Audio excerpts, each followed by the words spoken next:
اللہ وکفا والصلاة والسلام علی عبادہ الذین اصطفیٰ خصوصاً علی افضلہم وخاتم النبیین محمد الامین وعلی آلہ وصحبہ اجمعین اما بعد فقد قال اللہ تبارک وتعالی کما ورد فی سورۃ البقرہ اعوذ باللہ من الشیطان الرجیم بسم اللہ الرحمن الرحیم الحج اشہر معلومات فمن فرض فیہن الحج فلا رفث ولا فسوق ولا جدال فی الحج وما تفعلوا من خیر یعلمہ اللہ وتزودوا فإن خیر الزاد التقوی واتقون یا اولی الالباب صدق اللہ العظیم۔ پچھلے رکوع سے مناسک حج کا تذکرہ شروع ہو چکا تھا، اور اس کے ضمن میں خاص طور پر یہ کہ اگر کوئی حج کا احرام باندھ کر یا عمرے کا احرام باندھ کر سفر شروع کر دے اور کہیں درمیان میں ایسی رکاوٹ پیش آ جائے کہ اسے احرام کھولنا پڑے بغیر عمرہ کیے اور بغیر حج کیے، تو اس صورت میں کیا قواعد و ضوابط ہیں۔ اب جو یہ رکوع ہے 25واں، اس میں حج کا اصل فلسفہ، اس کی اصل حکمت، اس کی اصل روح کا بیان ہے۔ الحج اشہر معلومات، حج کے مہینے ہیں جو معلوم ہیں، یعنی جو بھی پہلے سے عرب میں رواج چلا آ رہا تھا اس کی توثیق ہو گئی کہ واقعتاً یہ اللہ تعالیٰ ہی کی طرف سے۔ تو حج کے کا جہاں تک ٹائمنگ کا تعلق ہے، مواقیت کا تعلق ہے، وہ گویا کہ اللہ تعالیٰ کی طرف سے توثیق فرما دی گئی۔ فمن فرض فیہن الحج، تو جو کوئی بھی اپنے اوپر لازم کر لے ان مہینوں میں حج کو، لازم کر لے سے مراد نیت پختہ کر لے، اور نیت پختہ کرنے کی علامت احرام باندھ لے۔ فمن فرض فیہن الحج، تو حج کے لیے جو اپنے اوپر لازم کر لے، فلا رفث ولا فسوق ولا جدال فی الحج، تو احرام کی حالت میں یہاں لفظ حج آیا ہے، ان میں سے پہلی قید جو ہے فلا رفث، تو کوئی شہوت کی بات نہیں ہونی چاہیے۔ میاں بیوی بھی ساتھ حج کر رہے ہیں تو احرام کی حالت میں وہی قید ہے کہ جو اعتکاف کی حالت میں ہے۔ باقی یہ کہ فسوق اور جدال، اللہ کی نافرمانی یا باہم جھگڑنا، اس لیے کہ بہت بڑی تعداد میں لوگوں کا اجتماع ہوتا ہے، سفر میں بھی لوگ ساتھ ہوتے ہیں، تو لوگوں کے غصوں کے پارے جلدی چڑھ جاتے ہیں، اس میں خاص طور پر روکا گیا کہ یہ ہے کہ اس میں امن ہو اور سکون ہو۔ اور آج بھی واقعہ یہ ہے کہ دنیا میں معجزات میں سے ہے یہ، اتنی بڑی تعداد میں لوگوں کا جمع ہونا، اور وہاں امن رہتا ہے، وہاں وہ جنگ و جدال اور جھگڑا اور فساد وغیرہ قطع نظر نہیں آتا۔ یا تو یہ کہ پچھلے دنوں میں کچھ سیاسی اعتبار سے کوئی مہمیں اٹھائی گئی ہیں، یا یہ کہ کچھ چور اچکوں نے بھی جانا شروع کر دیا ہے وہاں پر، لیکن جھگڑا اور جو گالم گلوچ کی نوبت ہم نے اپنے آنکھوں سے نہیں دیکھی، 5-6 مرتبہ حج کی سعادت حاصل ہوئی ہے۔ فلا رفث ولا فسوق ولا جدال فی الحج وما تفعلوا من خیر یعلمہ اللہ، اور جو خیر بھی تم اس کے دوران کرو گے اللہ کے وہ علم میں ہوگا۔ نوافل پڑھ رہے ہو، اضافی طواف کر رہے ہو، کوئی اور بھی جو کام کر رہے ہو، تو اس میں کسی اور کو دکھانے کی ضرورت نہیں ہے، اپنے خاموشی کے ساتھ انسان وہ اپنی جو بھی نیکی مزید کما سکے کمائے، جو بھی مناسک حج ہیں ان پر مستزاد۔ وَتَزَوَّدُوا فَإِنَّ خَيْرَ الزَّادِ التَّقْوَىٰ، اور سفر کے لیے زاد راہ ساتھ لے لیا کرو، اور بہترین زاد راہ تقویٰ ہے۔ اب اس آیت کے 2 معنی لیے گئے ہیں، ایک تو یہ کہ بہترین زاد راہ تقویٰ ہے، یعنی سفر میں آپ نے آزاد راہ خرچ کی شکل میں تو لے لیا، تقویٰ ہے نہیں، تو پھر کیا ہوگا؟ وہ تو صرف پیسہ خرچ کرنے کے لیے اچھا احرام لے لیں گے، اچھی جگہ لے لیں گے قیام کی، تو تقویٰ اگر نہیں ہے تو وہ حج نہیں ہوگا۔ لیکن اس کا ایک دوسرا مفہوم جو ہے وہ بھی بہت اہم ہے کہ اگر انسان خود اپنا زاد راہ ساتھ نہ لے تو پھر وہاں مانگنا پڑتا ہے، تو تقویٰ سے مراد یہاں ہے سوال سے بچنا۔ بہتر یہ ہے کہ زاد راہ لے کر چلو، اور یہ کہ اس کے لیے تمہیں کسی کے سامنے سائل نہ بننا پڑے۔ اگر تم صاحب استطاعت نہیں ہو تو حج تم پر فرض ہی نہیں ہے۔ خام خواہ کو ایک شے جو تم پر فرض نہیں ہے اس کے لیے وہاں جا کر بھیک مانگنا، یا یہاں سے بھیک مانگ کر یا چندہ لے کر جانا، یہ تو قطعاً غلط حرکت ہے۔ وَتَزَوَّدُوا فَإِنَّ خَيْرَ الزَّادِ التَّقْوَىٰ وَاتَّقُونِ يَا أُولِي الْأَلْبَابِ، اور یقیناً میرا ہی تقویٰ کرو، مجھ ہی سے ڈرو اے ہوش مندو۔ لیس علیکم جناح ان تبتغوا فضلا من ربکم، اس میں تم پر کوئی حرج نہیں ہے، کوئی گناہ نہیں ہے کہ تم حج کے سفر کے دوران اپنے رب کا فضل بھی تلاش کرو۔ آدمی ہندوستان سے پاکستان سے جا رہا ہے، اسے ایسی اجناس لے جائے تجارت کے لیے جو وہاں پر بیچ کر کچھ نفع حاصل کر لے، تو یہ تقویٰ کے منافی نہیں ہے۔ اگر وہاں پر کوئی کاروبار کر سکو کرو۔ فَإِذَا أَفَضْتُم مِّنْ عَرَفَاتٍ، تو پھر جب تم عرفات سے واپس لوٹو، اس لیے کہ اصل حج جو ہے وہ عرفہ ہے، الحج العرفہ۔ حج کے بقیہ تمام مناسک رہ جائیں، صرف عرفہ میں شمولیت ہو جائے، قیام عرفہ میں تو حج ہو گیا، باقی جو چیزیں رہ گئی ہیں اس کا جو بھی اس کا کفارہ ہے، اس کا جو دم دینا ہے وہ دے دیا جائے۔ لیکن عرفہ سے اگر آدمی رہ گیا عرفات کے قیام سے تو پھر حج نہیں ہوا۔ اب یہاں سے جب لوٹتے ہو تو فاذکروا اللہ عند المشعر الحرام، یہ ٹائم ٹیبل نوٹ کر لیجئے کہ اصل میں 8 کی شام کو مکے سے نکلتے ہیں 8 ذی الحج کو، اور رات منی میں گزارتے ہیں۔ پھر 9 کا دن ہے اصل یوم عرفہ، 9 ذی الحج، صبح کو نکلتے ہیں، قافلے چلتے ہیں اور کہیں دوپہر تک، اور دوپہر سے بھی ہو سکتا ہے تاخیر ہو جائے، لیکن کوشش ہوتی ہے کہ ظہر سے پہلے پہنچ جایا جائے، لیکن ظہر اور عصر دونوں ملا کر پڑھ لی جائیں عرفات میں داخل ہونے سے پہلے۔ اس لیے جو مسجد ہے عرفات کے میدان سے ملحق وہ عرفے کے اندر شامل نہیں ہے، وہ اس کی حدود سے باہر ہے، تو اصلی اس کا افضل یہی ہے کہ ظہر اور عصر ملا کر وہاں پڑھی جائیں، اور اس کے بعد سے غروب آفتاب تک قیام ہے، وہ عرفات کا قیام ہے، اس میں کوئی نماز نہیں، یعنی جو روایتی جو عبادت ہے اس کے سب دروازے بند۔ اب تو اگر دعا کی آپ کے اندر ایک روح پیدا ہو چکی ہے، اپنے رب سے ہم کلام ہو سکتے ہیں، اور آپ کو حلاوت مناجات حاصل ہو گئی ہے، تو دعا مانگتے رہیے، بس یہی ہے دعا۔ قیام عرفہ جو ہے کھڑے ہو کر بیٹھے ہوئے جس طرح بھی ہو اللہ سے مناجات کرو، یا پھر یہ کہ اگر اس میں کبھی ہو جائے کسی وجہ سے تو آدمی تلاوت کرے، لیکن یہ کہ عام نماز نہیں۔ فَإِذَا أَفَضْتُم مِّنْ عَرَفَاتٍ فاذكروا اللَّهَ عند المشعر الحرام، یہ مزدلفہ کا قیام ہے، 9 کی شام کو مغرب کی نماز کا وقت ہو چکنے کے بعد وہاں سے روانگی ہے، لیکن وہاں مغرب کی نماز پڑھنے کی اجازت نہیں ہے۔ اب جاؤ اور مغرب اور عشاء دونوں جمع کرو اس میں مشعر حرام یعنی مزدلفہ میں۔ وَاذْكُرُوهُ كَمَا هَدَاكُمْ، اور یاد کرو اسے، ذکر کرو جیسے کہ تمہیں اس نے ہدایت دی ہے۔ اس سے مراد ہے کہ جو کچھ اللہ کے رسول نے تمہیں سکھایا ہے، ذکر کے جو طور طریقے ہیں، اس کے لیے جو بھی طریقے ہیں وہ اللہ نے ہدایت دی اپنے رسول کے ذریعے۔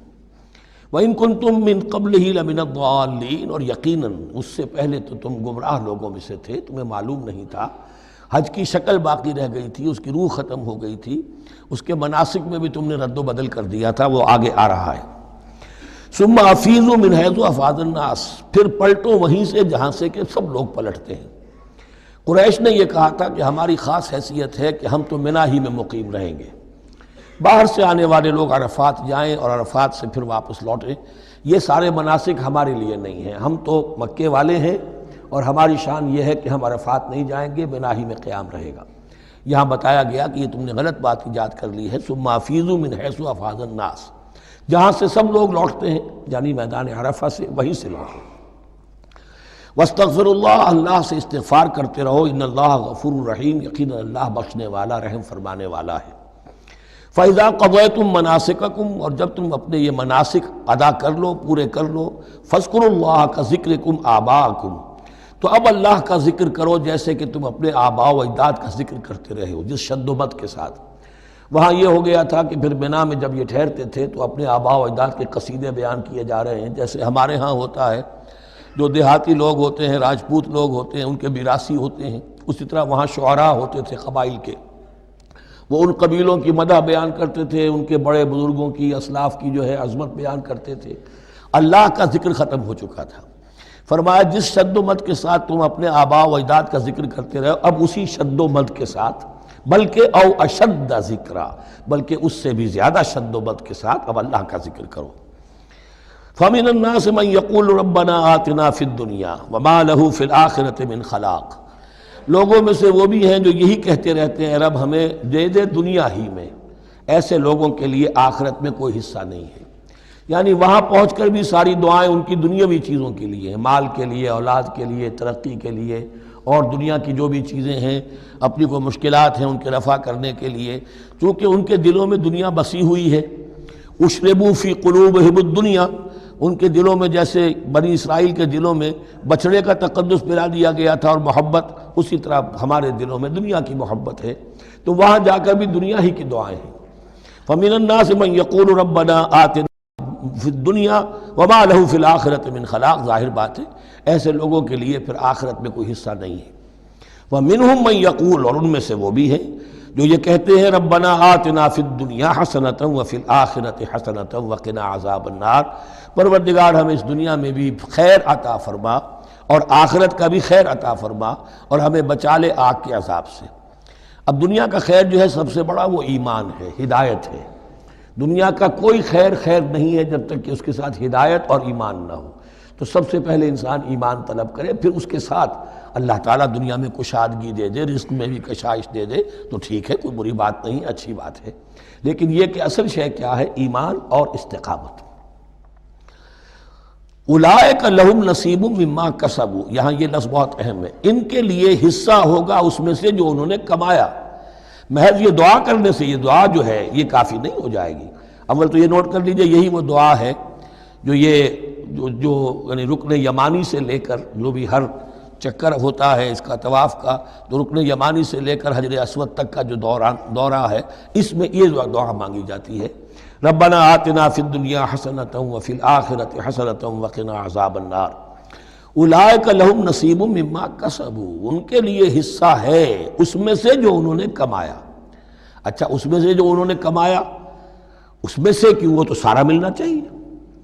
لیکن بندے کو ڈرتا رہنا چاہیے کہ ممکن ہے اس میں سے کسی مسئلے میں میری نیت میں کوئی فساد آ گیا ہو،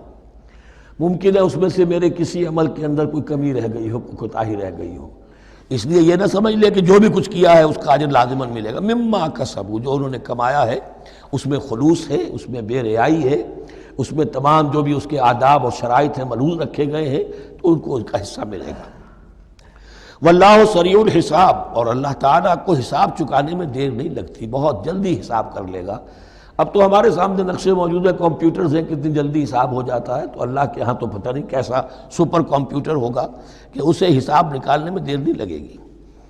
وَاذْكُرُوا اللَّهَ فِي أَيَّامٍ مَّعْدُودَاتٍ، اور ذکر کرو اللہ کا گنتی کے چند دنوں میں۔ یہ لفظ یہاں پر پھر آ گیا ہے اس بات کی وضاحت کے لیے جو میں نے عرض کیا تھا کہ ابتدائی جو حکم تھا روزے کا، ایام معدودات، وہ 3 دن کے روزے تھے، اس لیے کہ یہاں بھی معدودات کا لفظ آیا ہے، فی ایام معدودات، اور سب کو معلوم ہے یہ 3 دن ہیں، 11ویں 12ویں 13ویں تاریخ جو ہے ذی الحج کی، کہ پھر یوم نحر کے بعد 3 دن یہاں پر قیام ہے، مبیت ہے، وہ 3 دن ہے ایام معدودات۔ فمن تعجل فی یومین، تو جو کوئی 2 دن ہی میں جلدی سے واپس آ جائے، فلا اثم علیہ، یعنی 3 دن پورے نہیں کرتا، 2 دن ہی میں واپسی کو اختیار کر لیتا تو کوئی گناہ اس پر نہیں ہے۔ ومن تأخر، اور جو پیچھے رہے یعنی 3 دن کی مقدار پوری کر لے، فلا اثم علیہ لمن اتقی، تو اس پر بھی کوئی گناہ نہیں، لیکن شرط ہے تقوی۔ جو 2 دن میں چلا گیا تقوی تھا تو بھی اللہ تعالیٰ کے ہاں اس کا اجر محفوظ ہے، جو 3 دن رہا تقوی ہے، تیسرے دن اس نے کچھ اور ہی حرکتیں نہ شروع کر دی ہوں، جی اکتایا ہوا ہے اور طبیعت کے اندر جو ہے وہ ٹھہراؤ نہیں ہے، تو وہ تیسرا دن اس کے لیے کوئی خاص مفید نہیں ثابت ہوگا۔ لیکن یہ کہ اصل شے جو ہے اللہ کے ہاں جو چیز کے شرط لازم ہے قبولیت کے لیے وہ تقوی ہے۔ لمن اتقی واتقوا اللہ واعلموا انکم الیہ تحشرون، اور اللہ کا تقوی اختیار کرو اور یہ مستحضر رکھو اپنے ذہن میں کہ تمہیں اسی کی جانب جمع کر دیا جائے گا، تم سب کے سب ہانک کر لے جاؤ گے اسی کی جناب میں۔ وَمِنَ النَّاسِ مَن يُعْجِبُكَ قَوْلُهُ فِي الْحَيَاةِ الدُّنْيَا، اب یہ منافقین میں سے ایک گروہ کا خاص ایک تذکرہ ہو رہا ہے۔ ایک منافق تو ہوتے تھے کہ جو عام ہیں، ان کی زبانوں پر بھی نفاق واضح طور پر ظاہر ہو جاتا تھا، اور ایک قسم کے منافق وہ ہوتے تھے بڑے چاپلوس، چرب زبان، کہ ان کی گفتگو دیکھیے تو وہ تو بڑے مخلص ہیں اور بڑے ہی فداکار ہیں اور بڑے ہی آپ کے ساتھ ان کا تعلق جو ہے وہ نیک نیتی پر مبنی ہے، ان کی زبانیں جو ہیں معلوم ہوتا ہے کہ اس میں تو سب گھی شکر گھلا ہوا ہے، لیکن یہ کہ ان کا کردار انتہائی خراب ہوتا ہے، اور پھر وہ جب واپس جاتے ہیں باتیں کرنے کے بعد یا باتیں بنانے کے بعد تو ان کا کردار جو ہے وہ فساد پر مبنی ہوتا ہے۔ وَمِنَ النَّاسِ مَن يُعْجِبُكَ قَوْلُهُ فِي الْحَيَاةِ الدُّنْيَا، اور لوگوں میں سے ایسے بھی ہیں جن کی باتیں تمہیں بڑی اچھی لگتی ہیں دنیا کی زندگی میں، وَيُشْهِدُ اللَّهَ عَلَى مَا فِي قَلْبِهِ، اور وہ اللہ کو بھی گواہ ٹھہراتا رہتا ہے، میں جو کچھ کہہ رہا ہوں اللہ جانتا ہے، میں خلوص سے کہہ رہا ہوں، میں بالکل اپنی نیک نیتی سے کہہ رہا ہوں، اللہ جانتا ہے۔ وَهُوَ أَلَدُّ الْخِصَامِ، حالانکہ فی الواقع وہ دشمن ہے بہت سخت، الد بہت شدید، اور خصام خصم دشمن کے لیے آتا ہے۔ وَإِذَا تَوَلَّى، جب وہ پیٹھ موڑتے جاتا ہے، سعى فِي الْأَرْضِ، اب وہ زمین میں جو بھاگ دوڑ کرتا ہے، لِيُفْسِدَ فِيهَا، اس میں فساد مچائے، وَيُهْلِكَ الْحَرْثَ وَالنَّسْلَ، اور ہلاک کرے، کہیں کسی کی کھیتی جلا دی، کہیں کسی کا کوئی جانور جو ہے وہ ختم کر دیا، مار دیا۔ وَاللَّهُ لَا يُحِبُّ الْفَسَادَ، اللہ تعالیٰ کو فساد بالکل پسند نہیں ہے۔ وَإِذَا قِيلَ لَهُ اتَّقِ اللَّهَ، جب ایسے شخص سے کہا جاتا ہے کہ تو اللہ کا خوف کرو، اللہ سے ڈرو، تم باتیں ایسی کرتے ہو، عمل تمہارا یہ ہو رہا ہے، سوچو تو صحیح۔ اخذت العزت بالاسم،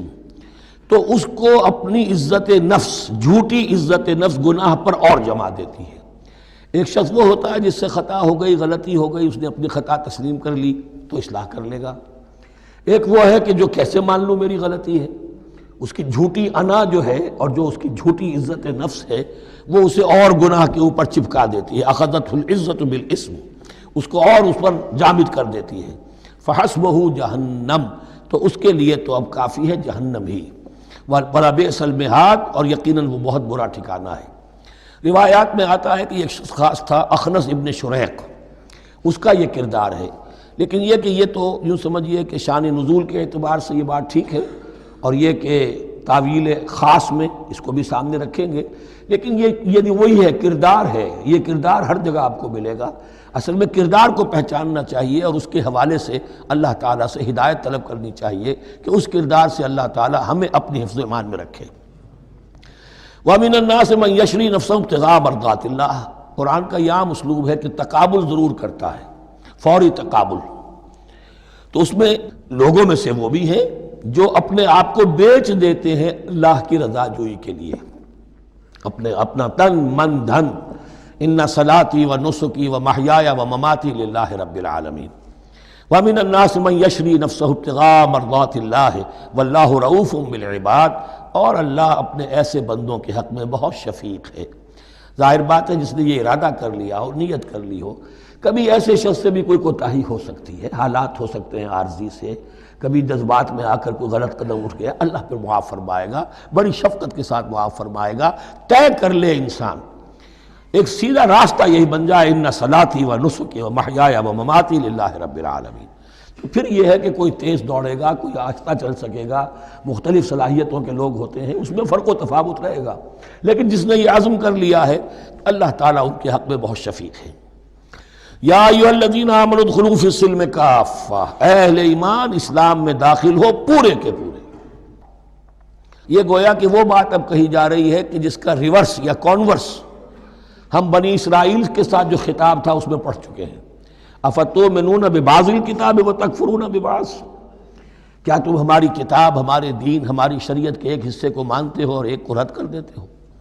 فما جزاء من يفعل ذلك منكم الا خزي في الحیاۃ الدنیا ویوم القیامۃ يردون الى اشد العذاب، تو جو کوئی بھی تم میں سے یہ روش اختیار کرے گا اس کی کوئی سزا اس کے سوا نہیں ہے کہ دنیا میں ذلت اور خواری ان پر مسلط کر دی جائے اور قیامت کے دن شدید ترین عذاب میں جھونک دیے۔ اس کو اب مثبت پیرائے میں مسلمانوں سے کہا جا رہا ہے، یا ایھا الذین آمنوا ادخلوا فی السلم کافہ، ریزرویشنز کے ساتھ نہیں، ایکسیپشنز کے ساتھ نہیں۔ اللہ کی بندگی تو کرنی ہے، اس معاملے میں نہیں، اللہ کے حکم تو ماننا ہے لیکن یہ حکم نہیں میں مان سکتا، یہ ایک کی بھی نفی جو ہے وہ گویا کہ کل کی نفی ہو جائے گی۔ ادخلوا فی السلم کافہ، ٹیک اٹ اور لیو اٹ، یہ پیکج ڈیل ہے، اس میں جزوی بات نہیں ہو سکتی۔ ولا تتبعوا خطوات الشیطان، اور دیکھو شیطان کے قدموں کی پیروی نہ کرو، اس کے نشانات راہ جو ہیں، اس کے نشانات قدم جو ہیں ان کی پیروی نہ کرو۔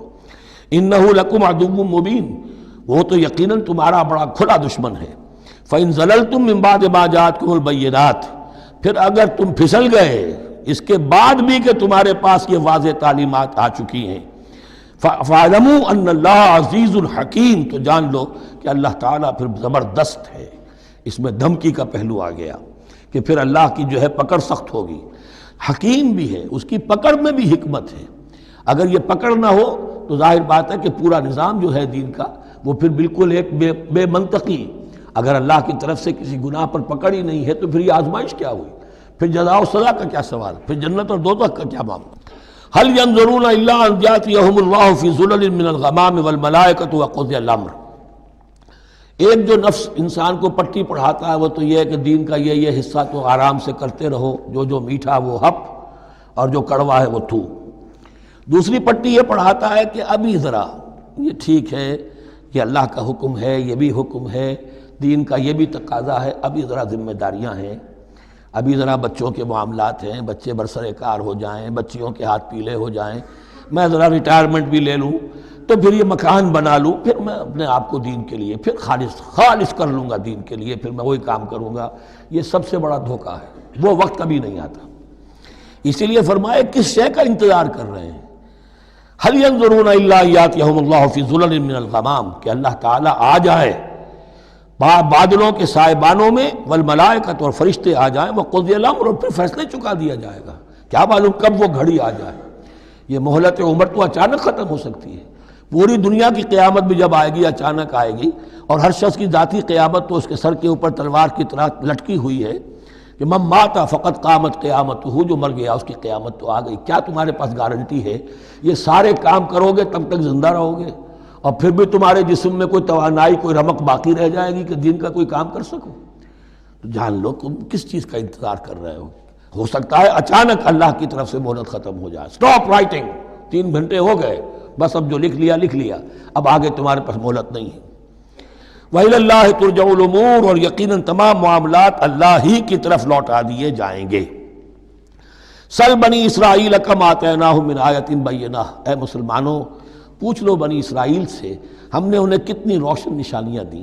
یعنی دیکھو تم بھی کہیں انہی کے راستے پر نہ چلنا، جیسا کہ حضور نے فرمایا تھا لَتَتَّبِعُنَّ سُنَنَ مَن قَبْلِكُمْ، تم لازماً پیروی کرو گے اور چلو گے انہی کے نقوش پا پر۔ سل بنی اسرائیل کم آتیناہم من آیۃ بینہ ومن یبدل نعمت اللہ من بعد ما جاءتہ فإن اللہ شدید العقاب، لیکن جو شخص اللہ کی اس نعمت جو اس کے پاس آ گئی ہے اس میں تبدیلی کرتا ہے، اس میں تحریف کرتا ہے، یا اس میں تحریف کرتا ہے یا اپنے آپ کو بدل لیتا ہے، من بعد ما جاءت ہو، اس کے بعد کہ وہ نعمت اس کے پاس آ گئی، فإن اللہ شدید العقاب، تو یہ جان لو اللہ پھر سزا دینے میں بھی سخت ہے۔ اس کی مثال وہی رکھیے کہ 2 مرتبہ فرمایا یا بنی اسرائیل اذکروا نعمتی التی انعمت علیکم وانی فضلتکم علی العالم، لیکن انہی سے کہا گیا ضربت علیہم الذلۃ والمسکنۃ وباؤوا بغضب من اللہ، اور یہ مضمون بھی دوبارہ پھر آ جائے گا سورہ آل عمران میں۔ زین للذین کفروا الحیاۃ الدنیا، ان کافروں کے لیے دنیا کی زندگی جو ہے بڑی مزین کر دی گئی ہے، ان کے نگاہوں میں کھب گئی ہے، یہاں کی چمک دمک ہے، شان و شوکت ہے، لمبی لمبی کاریں ہوں چمکیلی نئے ماڈل کی، بڑی اونچی اونچی بلڈنگیں ہوں، حویلیاں ہوں، اعلیٰ کوٹھیاں ہوں، اب یہ ساری چیزیں کس کو اچھی نہیں لگتی، لیکن یہ کہ کفار کے دلوں میں ان کی محبت اتنی پل جاتی ہے کہ پھر کوئی اچھی بات ان کے کوئی زندگی میں نہیں رہتی ہے، نہ کوئی اچھی بات اثر کرتی ہے۔ اہل ایمان کو بھی اگر ایمان کے ساتھ یہ نعمتیں ملیں، قل من حرم زینۃ اللہ التی اخرج لعبادہ والطیبات من الرزق، کو اچھا کھانا، اچھا پینا، اچھا پہننا کو حرام نہیں ہے، کو اللہ نے کس کو لوگوں کے لیے ممنوع نہیں کیا، لیکن دین کے تقاضے ادا کر کے، اللہ کا حق ادا کر کے اور حلال سے کما کر، تب کوئی حرج نہیں۔ زین للذین کفروا الحیاۃ الدنیا، کافروں کے لیے دنیا کی زندگی کو مزین کر دیا گیا ہے۔ وہ حدیث بھی ذہن میں لے آئیے کہ ان الدنیا سجن المومن و جنت الکافر، یہ دنیا جو ہے مومن کے لیے ایک قید خانہ اور جنت اور کافر کے لیے باغ ہے۔ وَيَسْخَرُونَ مِنَ الَّذِينَ آمَنُوا، اور وہ مذاق اڑاتے ہیں اہل ایمان کا، دیکھو ان فینیٹکس کو، ان پاگلوں کو، ان بیوقوفوں کو۔ وَيَسْخَرُونَ مِنَ الَّذِينَ آمَنُوا وَالَّذِينَ اتَّقَوْا وَالَّذِينَ اتَّقَوْا فَوْقَهُمْ يَوْمَ الْقِيَامَةِ، اور جن لوگوں نے تقویٰ کی روش اختیار کی تھی قیامت کے دن اب وہ ان کے اوپر ہوں گے، اور بلکہ ہمیں سورہ مطففین میں تو آگے چل کر پتہ چلے گا پھر اہل ایمان ان کا مذاق اڑائیں گے۔ واللہ یرزق من یشاء بغیر حساب، اور اللہ تعالیٰ رزق عطا فرمائے گا جس کو چاہے گا بغیر حساب، یہ جنت کی طرف اشارہ ہے۔ اب یہ جو آیت آ رہی ہے پھر ایک طویل آیت ہے، جسے میں نے عرض کیا تھا بڑے بڑے حسین اور خوشنما حکمت کے اور علم کے اور معرفت کے پھول جو ہیں وہ اس بنتی میں بن دیے گئے ہیں۔ دو کلڑیاں یعنی شریعت، عبادات اور معاملات، دو لڑیاں انفاق اور جہاد، قتال، جہاد بالمال، جہاد بالنفس، اور ان میں یہ پھول آ جاتے ہیں عظیم۔ اس کو میں نے عنوان دیا ہے آیت الاختلاف، آیت الآیات، آیت البر، اور یہ آیت الاختلاف۔ اختلاف کیوں ہوتا رہا ہے؟ اور یہ بہت اہم ہے، اس لیے کہ جو وحدت ادیان کا فلسفہ دنیا میں کچھ لوگوں کی طرف سے پیش ہوتا ہے، اس کا ایک حصہ صحیح ہے اور ایک حصہ غلط ہے۔ صحیح کون سا ہے، غلط کون سا ہے، وہ اس حدیث، اس آیت سے معلوم ہوگا۔ کان الناس امۃ واحدۃ، اس میں کوئی شک نہیں، پہلے تو انسان سب کے سب ایک امت تھے، حضرت آدم کی نسل، حضرت آدم نبی ہیں تو امت تو ایک ہی تھی، جب تک کہ ان کے اندر گمراہی پیدا نہیں ہوئی، اختلافات نہیں ہوئی، شیطان نے کچھ لوگوں کو نہیں ورغلایا، اس وقت تک تو کان الناس امۃ واحدہ، تمام انسان ایک ہی امت تھے۔ اب یہاں پہ سمجھ لیجئے کہ یہاں اس کے بعد ایک حرف محذوف ہے، ثم اختلفوا، پھر ان میں اختلافات ہوئے، فساد پیدا ہوا، کچھ لوگوں نے گمراہی کی روش اختیار کر لی، ایک بیٹا اگر حابیل تھا تو دوسرا قابیل بھی تھا۔ فبعث اللہ النبیین مبشرین ومنذرین، تو اب اللہ نے نبیوں کو بھیجنا شروع کیا جو بشارت دیتے تھے نیکوکاروں کو اور جو خبردار کرتے تھے غلط کاروں کو۔ وانزل معهم الکتاب بالحق لیحکم بین الناس فیما اختلفوا فیہ، اور اللہ نے ان کے ساتھ کتاب نازل فرمائی اپنی، تاکہ وہ حق کے ساتھ نازل فرمائی، تاکہ وہ فیصلہ کر دے لوگوں کے مابین ان امور میں جن میں انہوں نے اختلاف کیا تھا۔ وَمَا اخْتَلَفَ فِيهِ إِلَّا الَّذِينَ أُوتُوهُ مِن بَعْدِ مَا جَاءَتْهُمُ الْبَيِّنَاتُ بَغْيًا بَيْنَهُمْ، اور پھر جو اختلاف کیا ان میں سے تو نہیں کیا اختلاف کرنے والوں نے مگر جن کو کہ وہ کتاب دی جا چکی تھی، ہدایت دی جا چکی تھی، من بعد ما جاءتهم البینات، اور اس کا سبب کیا تھا؟ بغیم بینہم، یہ لفظ میں نے پہلے بھی نوٹ کروایا تھا، بغیم بینہم، دی ارج ٹو ڈومینیٹ، زدم زدہ، سارا فساد دنیا میں جو ہوتا ہے دی ارج ٹو ڈومینیٹ، آدمی جو ہے میں اس کی بات کیوں مانوں، یہ کیوں نہ میری مانے، یہ ہے کہ جس میں جو بھی سربراہی اور بالادستی حاصل کرنے کی جو ایک انسان کے اندر ایک ہے امنگ ہے، یہ امنگ رکھی گئی ہے انسان میں، جہاں انسان کے اندر اچھے میلانات رکھے گئے، برے بھی رکھے گئے، نفس بھی تو انسان ہی میں ہے، اس لیے کہ انہی کی درمیان حق و باطل کی کشمکش چلتی ہے انسان کے باطن میں، حق و باطل کی ایک کشاکش انسان کے باطن میں چلتی ہے، ایک خارج میں چلتی ہے۔ تو فرمایا پھر ہم نے اپنے رسول بھیجنے شروع کیے، فبعث اللہ النبیین مبشرین ومنذرین وانزل معهم الکتاب بالحق لیحکم بین الناس فیما اختلفوا فیہ وما اختلف فیہ الا الذین اوتوہ من بعد ما جاءتهم البینات بغیا بینہم فہدی اللہ الذین آمنوا لما اختلفوا فیہ من الحق باذنہ۔ تو اب اس کے بعد اللہ تعالی نے ہدایت دی ان لوگوں کو جو ایمان لائے ان چیزوں کے بارے میں جس میں کہ وہ اختلاف کر چکے تھے حق سے، اپنے حکم سے اللہ نے ان کو ایمان کی طرف ہدایت فرما دی۔ واللہ یہدی من یشاء الی صراط مستقیم، اور اللہ ہدایت دیتا ہے جس کو چاہتا ہے سیدھے راہ کی طرف۔ لیکن اس کا دوسرا ترجمہ یہ بھی ہوگا اللہ ہدایت دیتا ہے اس کو جو چاہتا ہے، من یشاء،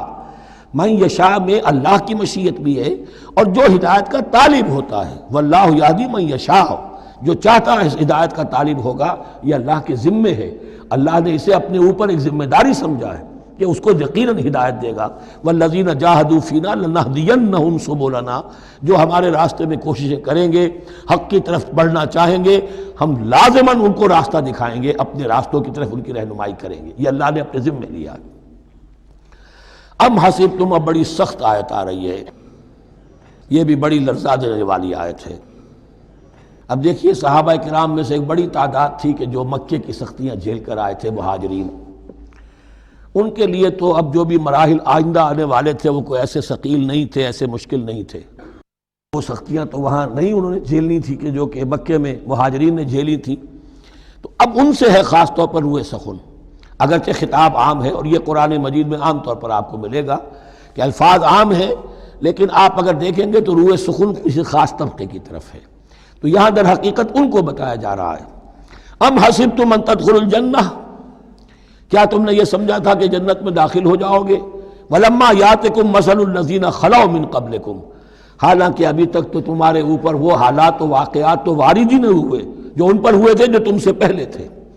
مستہم الباساء،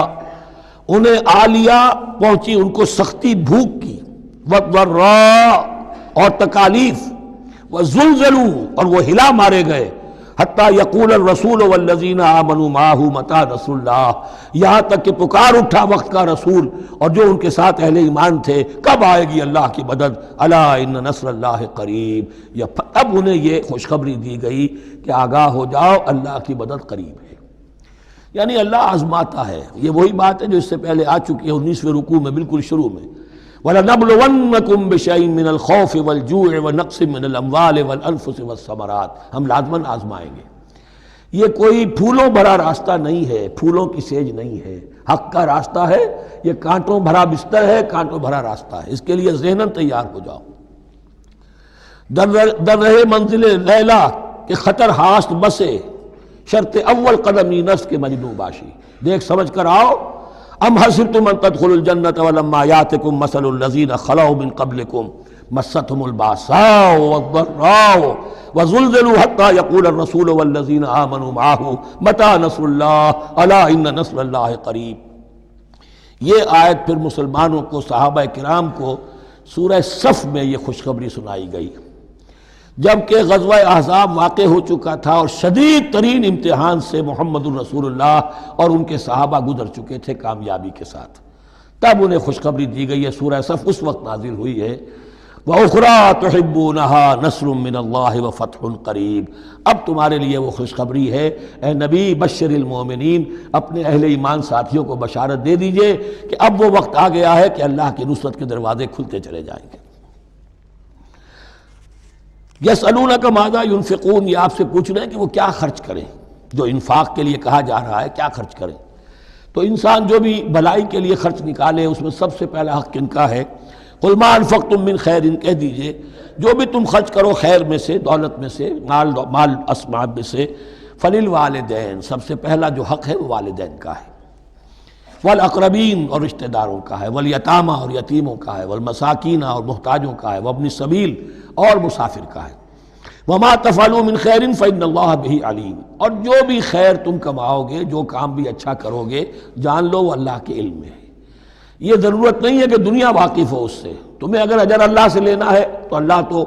رات کے اندھیرے میں بھی دیکھ رہا ہے، اور تمہارے داہنے ہاتھ نے جو کچھ دیا ہے بائیں کو پتہ نہیں چلا تو اللہ کو تو پھر بھی پتہ چل گیا۔ اب یہ سخت آیت اور آ گئی، کتب علیکم القتال، میں نے کہا تھا نا کہ یہ لڑیاں جو ہیں چونکہ بٹی ہوئی ہیں تو ایک لال اور ایک پیلی اور ایک ہری اور ایک نیلی، تو یہ نظر آتی ہے ایک طرف سے کہ کٹے ہوئے ہیں رنگ، ان کو کھول دیں گے تو ہر لڑی مکمل ہو جائے گی، ایک گویا کہ تسلسل ہے۔ کتب علیکم القتال وہو کرہ لکم، مسلمانوں اب تم پر جنگ فرض کر دی گئی ہے اور وہ تمہیں گراں گزر رہی ہے۔ یہ مضمون اصل میں اس سے پہلے سورہ محمد نازل ہو چکی ہے اور اس میں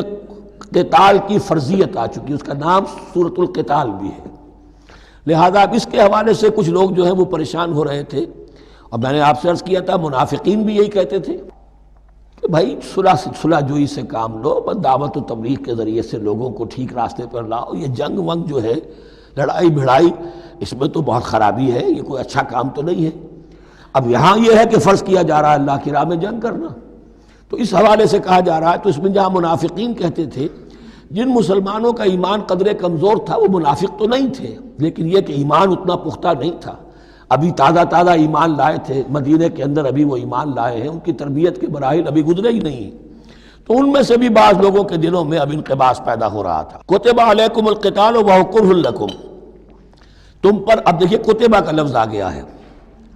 کتب علیکم الصیام، کتب علیکم القصاص فی القتلى،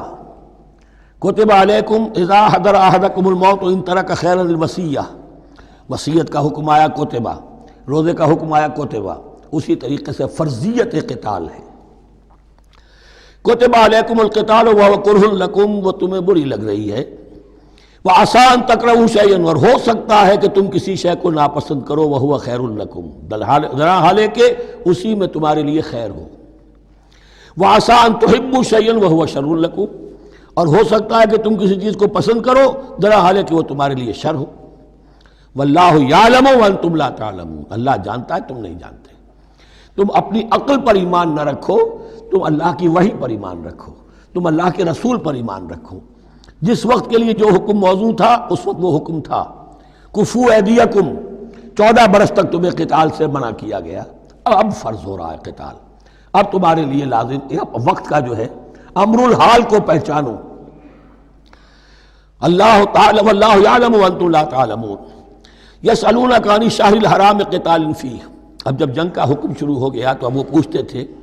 کہ یہ جو مہینے حرمت والے ہیں، حج کا ہے، عمرے کا ہے، تو اس میں جنگ کرنا کیسا ہے؟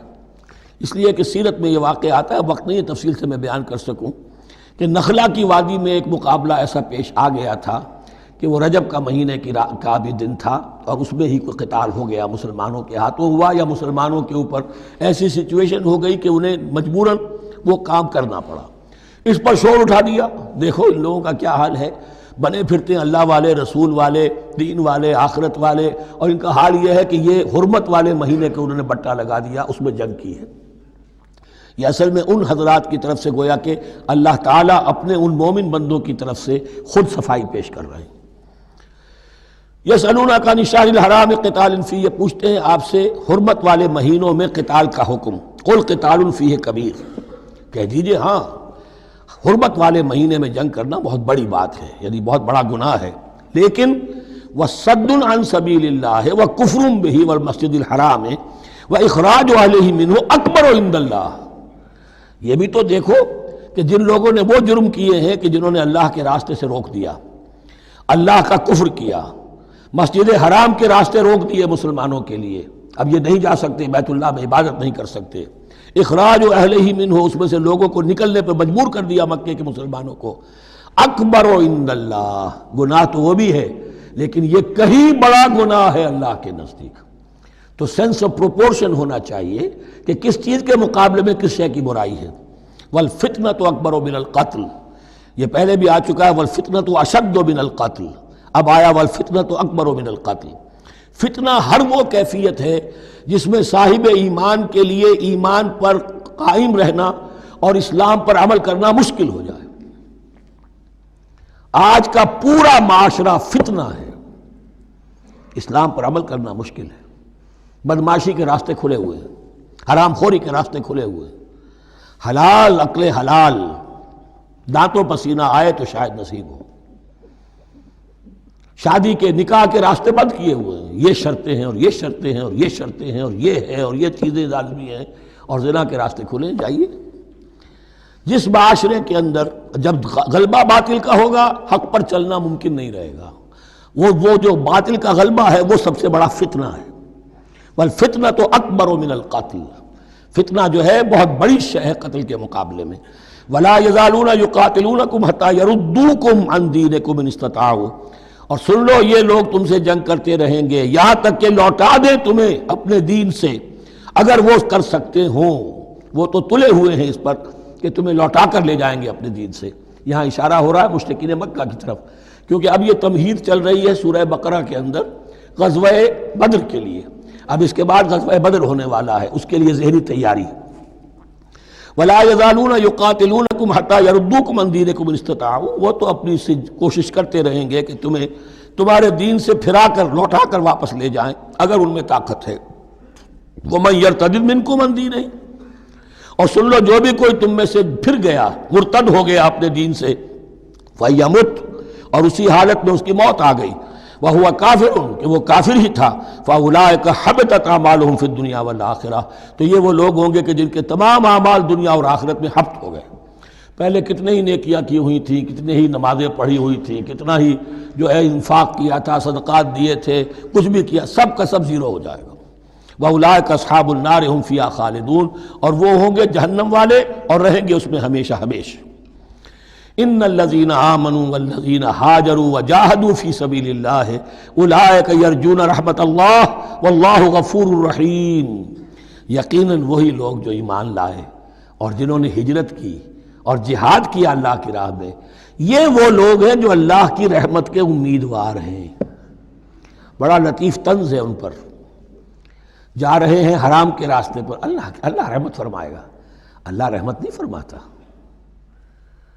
اللہ کی رحمت کا مستحق بننا پڑتا ہے۔ اللہ کی رحمت کا مستحق وہی ہے، ان الذین آمنوا والذین ہاجروا وجاہدوا فی سبیل اللہ اولئک یرجون رحمت اللہ، وہ امیدوار ہیں اللہ کی رحمت کے، وہ امید کرے تو ان کی امید بجا ہے۔ واللہ غفور الرحیم، اور یقیناً اللہ تعالیٰ غفور الرحیم ہے۔ یسألونک عن الخمر والمیسر، اب دیکھیے یہاں سے شریعت کا جو بلو پرنٹ اب تیار ہونا شروع ہوا، کچھ احکام پہلے آ چکے اور کچھ احکام اب آ رہے ہیں، تو بیچ بیچ میں یہ لڑیاں جو ہیں کٹی ہوئی ہیں۔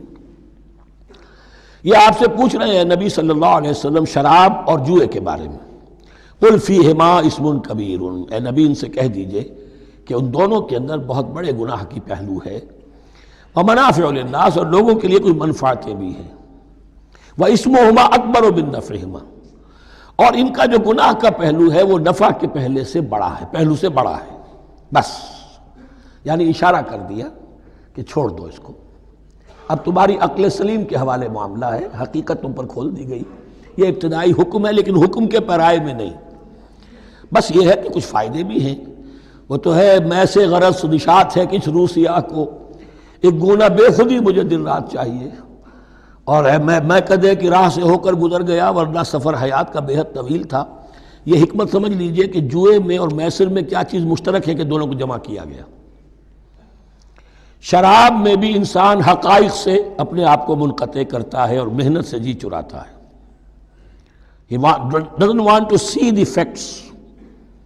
مواجہہ کرنے کو تیار نہیں، فیس کرنے کو تیار نہیں ہے bitter facts آف لائف کو، تو میں ایک گونا بے خودی مجھے دن رات چاہیے۔ اور جوا بھی محنت کی نفی ہے، چانس،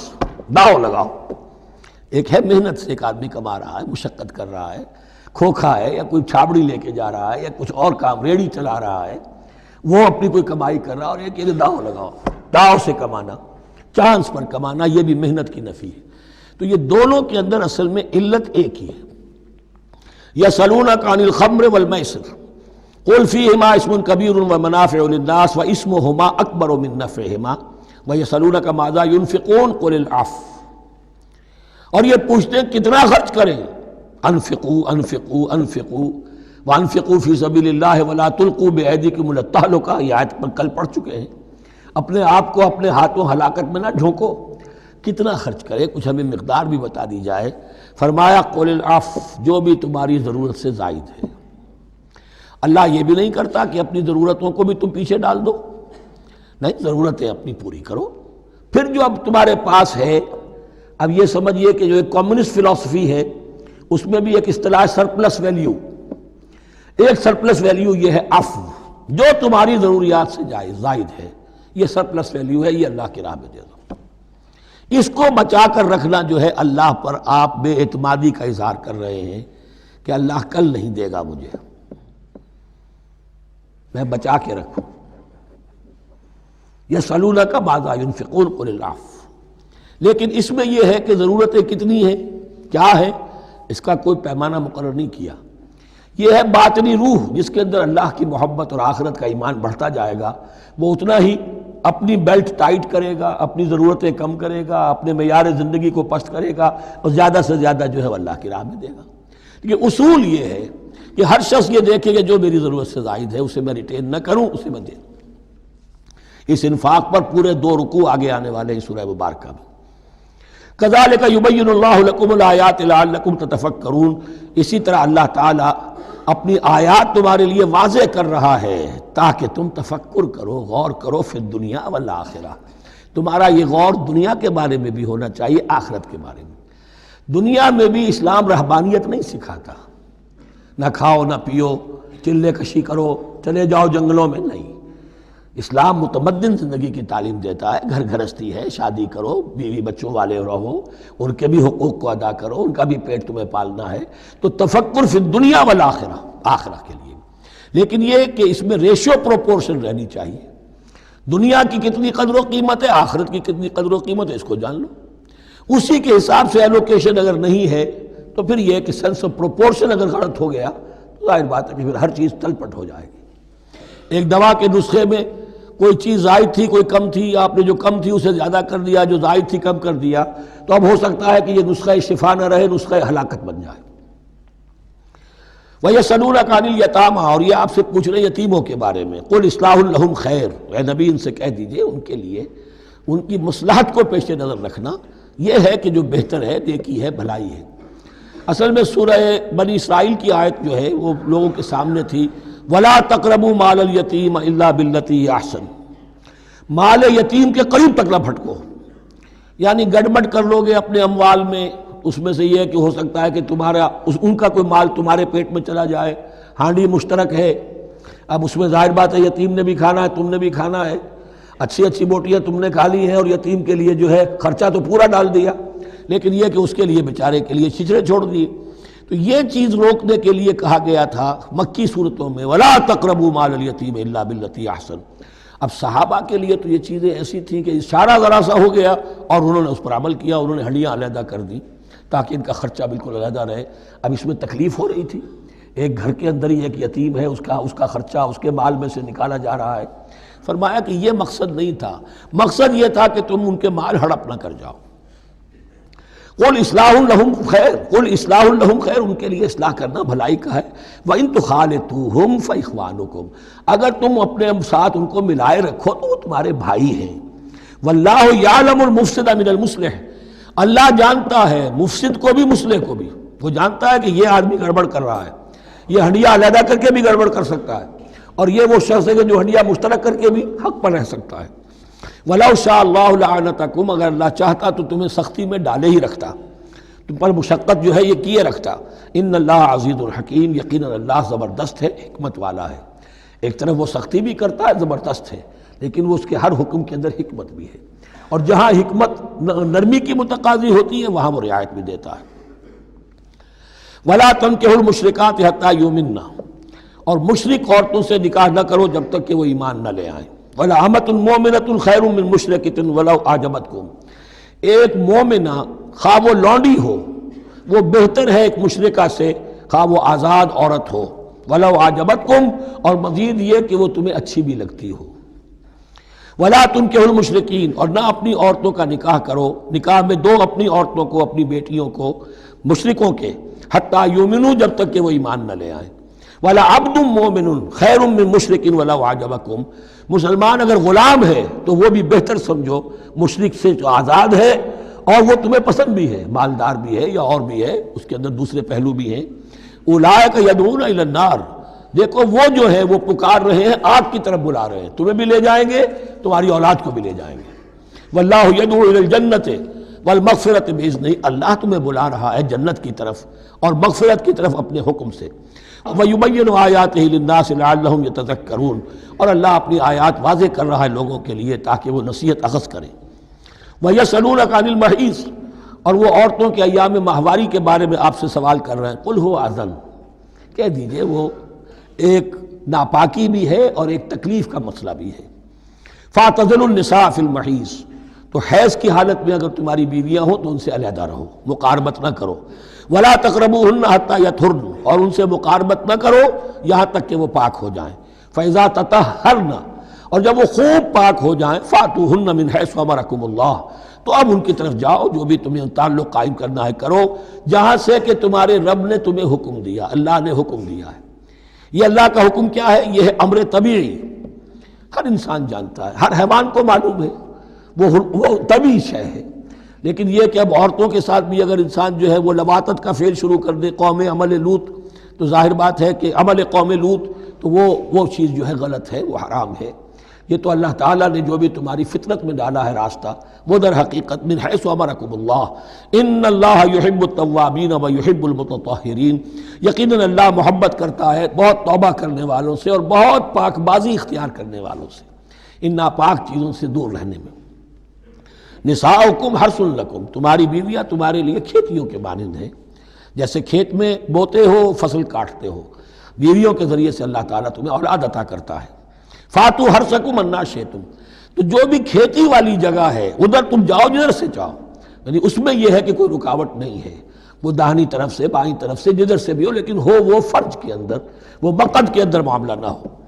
فَأْتُوا حَرْثَكُمْ أَنَّا شِئْتُمْ وَقَدِّمُوا لِأَنفُسِكُمْ، اور اپنے آگے کے لیے سامان کرو، یعنی اپنی اولاد. انسان جو ہے بڑھاپے کے لیے اس کا ایسٹ بنتی ہے اس کی اولاد. آج تو دنیا اولاد سے بھاگتی ہے، لیکن ایک زمانے میں تو اولاد جو ہے وہ عصائے پیری شمار ہوتی تھی. وَقَدِّمُوا لِأَنفُسَكُمْ وَاتَّقُوا اللَّهَ وَاعْلَمُوا أَنَّكُمْ مُلَاقُوهُ، اور اللہ سے کا تقوی اختیار کرو. ابھی آپ دیکھیں گے کہ جو حکم بھی شریعت کا آئے گا بار بار تکرار کے ساتھ جو ہے اس میں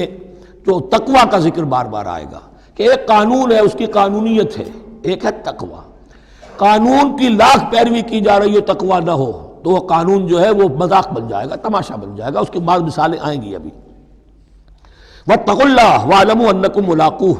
اور اللہ کا تقوی اختیار کرو اور جان لو تمہیں اس سے مل کر رہنا ہے، حاضر ہونا ہے اس کے جناب میں. وَبَشِّرِ الْمُؤْمِنِينَ، اور اے نبی اہل ایمان کو بشارت دے دیجئے.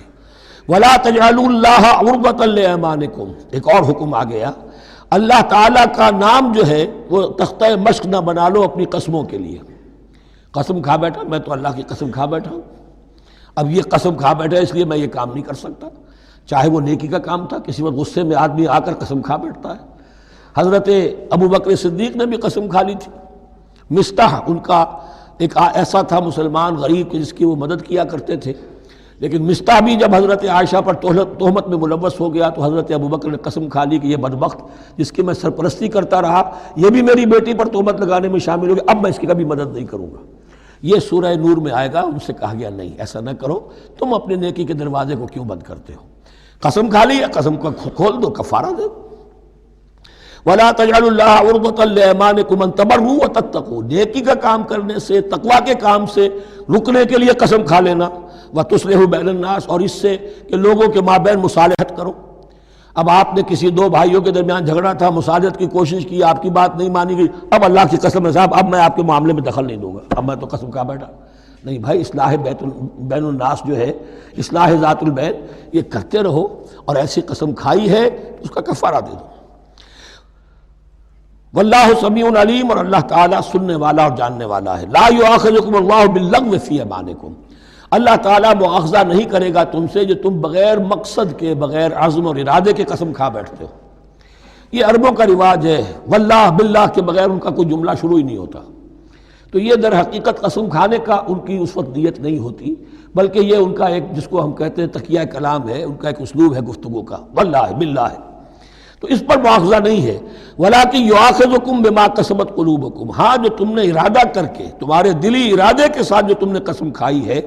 پھر اس پر مؤاخذہ ہوگا. اس سے توڑو گے تو اس کا ایک کفارہ ہے، وہ بعد میں آئے گا. وہ کفارہ جو ہے وہ پھر سورہ مائدہ کے اندر آ جائے گا. میں نے عرض کیا تھا کہ یہ اصل میں سورہ بقرہ میں بلو پرنٹ آ رہا ہے شریعت اسلامی کا، اور اس کے جو اصل چیزیں ہیں وہ پوری تکمیلی احکام وہ پھر آخر میں آئیں گے، کچھ سورہ نساء میں، کچھ سورہ مائدہ میں. واللہ غفور حلیم، اللہ غفور ہے، بخشنے والا ہے اور حلیم ہے، فوراً نہیں پکڑتا، فوراً سزا نہیں دیتا، مہلت دیتا ہے کہ اصلاح کر لو. للذین یولون من نسائہم تربص اربعۃ اشہر، اب یہ بھی ایک قسم کھا لی جاتی تھی کہ کسی وقت کسی مرد نے، کسی شوہر نے قسم کھا لی اب میں اپنی بیوی کے قریب نہیں جاؤں گا، ناراض ہو گئے، غصہ آ گیا، میں تمہارے سے کوئی تعلق نہیں رکھوں گا. یہ ایلا کہلاتا تھا. حضور نے بھی ایلا فرمایا تھا اپنی ازواج مطہرات سے جب انہوں نے کچھ زیادہ نفقے کا مطالبہ کیا تھا کہ اب عام مسلمانوں کے ہاں بھی خوشحالی آ گئی ہے تو اب ہمارے اوپر یہ سختی کیوں ہے، ہمارا بھی جو نفقات ہیں، ہمارا جو خرچ ہے، وظائف ہیں، بڑھائے جائیں. اس پر حضور نے پھر ایلا کیا، اس کا ذکر ہے، وہ بعد میں آئے گا. لیکن وہاں عام طور پر لوگ قسم کھا کے بیٹھ جاتے تھے. اب قسم کھا لی ہے، پچھتا بھی رہے، کیا کریں، قسم کھا چکے، اب بیوی کے پاس کیسے جائیں؟ اب وہ بیوی معلق ہے، نہ وہ شادی شداؤں میں ہے اور نہ وہ علیحدہ ہے، آزاد ہے. للذین یولون من نسائہم تربص اربعۃ اشہر، 4 مہینے کے لیے تو وہ انتظار کیا جا سکتا ہے. فإن فاؤوا، اس دوران میں اگر وہ لوٹے، اپنی قسم کو ختم کرے اور رجوع کر لیں، تعلق زن و شوق قائم کریں، فإن اللہ غفور رحیم، تو اللہ تعالیٰ غفور و رحیم ہے. وإن عزموا الطلاق، اور اگر وہ طلاق کا ارادہ کر چکے ہوں کہ واقعتاً اب ان سے سیپریشن ہی ہے، فإن اللہ سمیع علیم، تو اللہ تعالیٰ سننے والا، جاننے والا ہے. یعنی یہ کہ 4 مہینے سے زیادہ معلق نہ رکھو کسی کو، یا ادھر یا ادھر، یا فیصلہ کرو اور اسے فارغ کرو، اور یا پھر یہ کہ اپنی وہ قسم ختم کرو اور اس کا جو بھی کفارہ ہے وہ ادا کرو. اسی پر غالباً قیاس کیا تھا، بلکہ ساتھ ہی سیرت میں آتا ہے کہ حضرت عمر نے حضرت حفصہ سے پوچھ بھی لیا تھا۔ حالانکہ دیکھیے کہ باپ اور بیٹی کا معاملہ ہو رہا ہے اور باپ بیٹی سے سوال کر رہا ہے، دین کے معاملے میں حیا اور شرم کی بات نہیں ہوتی۔ ان اللہ لا یستحی ان یضرب مثلا ما بعوضۃ فما فوقها، تو یہ کہ جو لوگ جہاد پر جاتے تھے کوئی سال بھر گھر واپس نہیں آ رہا، اب ایک طرف تو ان پر مشقت ہے، وہ بیویوں سے دور ہیں، اہل و عیال سے دور ہیں، ادھر عورتیں جو ہیں وہ بغیر شوہروں کے جو وقت گزار رہی ہیں۔ تو پوچھا کہ کتنا عرصہ تم سمجھتی ہو کہ ایک عورت اپنی عصمت اور عفت کو سنبھال کر اپنے شوہر کا انتظار کر سکتی؟ تو حضرت حفصہ نے کہا 4 ماہ، اور میں سمجھتا ہوں کہ شاید انہوں نے اسی پر کہا ہو کہ یہ معلق رکھنے کا حکم بھی قرآن مجید میں جو ہے زیادہ سے زیادہ اس کی مہلت 4 مہینے ہے۔ والمطلقات یتربصن بانفسهن 3 قروء، اور جنہیں طلاق دے دی جائے ان پر لازم ہے کہ وہ اپنے جیوں کو روکے رکھیں 3 حیض تک، یہ عدت ہے۔ طلاق کے بعد 3 مہینے کی عدت ہے۔ اس عدت میں یا تو شوہر رجوع کر لے گا، اگر 1 یا 2 طلاقیں ہیں، تیسری طلاق ہو گئی تو رجوع کا حق نہیں ہے، وہ بعد میں بات آ جائے گی، اور اسی میں چاہے تو اس کے بعد جب مدت ختم ہو جائے گی تو پھر اب شوہر کا حق ختم ہو جائے گا، اب وہ آزاد ہوگی، لیکن اس مدت کے اندر وہ دوسری شادی نہیں کر سکتی۔ والمطلقات یتربصن بانفسهن 3 قروء ولا يحل لهن ان يكتمن ما خلق الله في ارحامهن، اور ان کے لیے یہ حلال نہیں ہے، جائز نہیں ہے کہ وہ چھپا لیں جو کچھ کہ اللہ نے پیدا کر دیا ہو ان کے ارحام میں۔ اگر حمل ٹھہر گیا ہے اور بیوی کو ڈر ہے کہ اب یہ شوہر تو طلاق دے دے گا، وہ اپنا حمل چھپا رہی ہے